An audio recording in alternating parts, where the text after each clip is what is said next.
idol, dito tayo ng pang-pakpet, pinakpet. Ito yung mga sangkap natin. May ampalaya, may kalabasa, at may sitaw tayo. Yan ang ating sahog sa ating gulay at pakpet.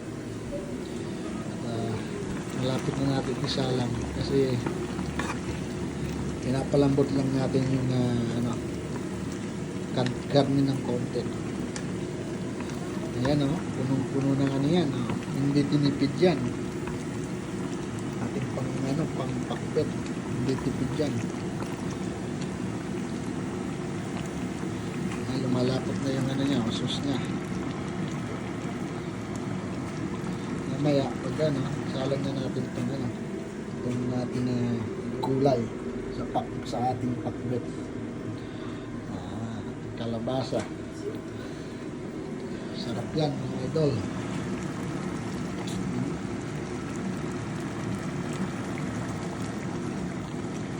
Yan ang ating pakbet.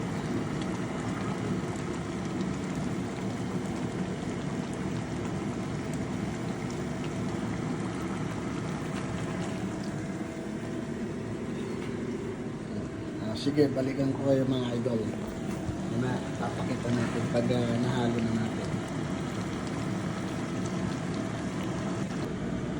Mga idol at mga master, ayan na yung ating pakbet. May salang na natin, may halo na natin. So, magantay tayo mga 5 minutes, then pwede na yun. Ready to eat. Bira.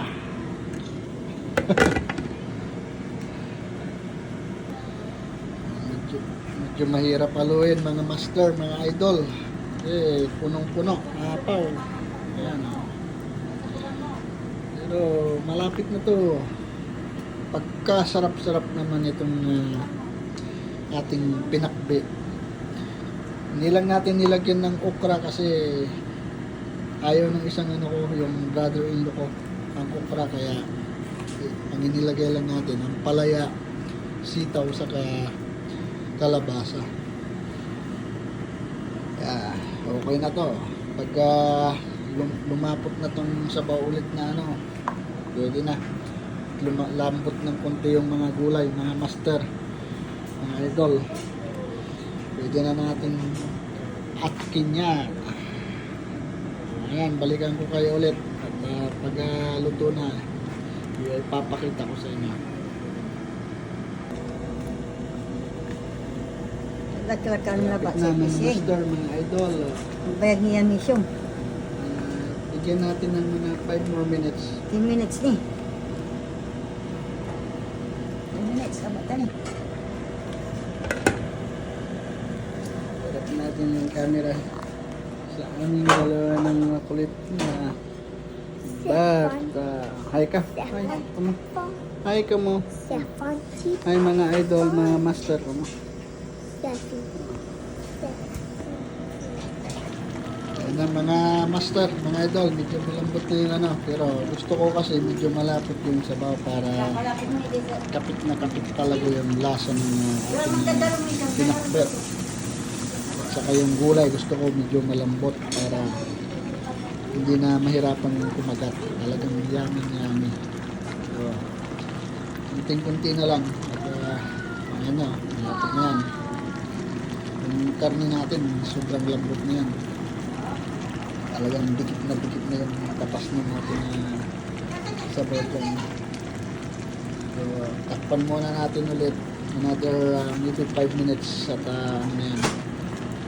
kukulo na yung sabaw. Ayan, may mauna ng kakain.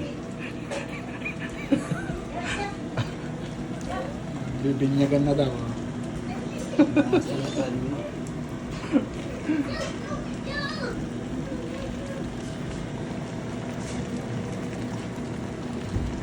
Pwede na rin yan, kaso gusto ko kasi medyo pa ng konti yung ating gulay.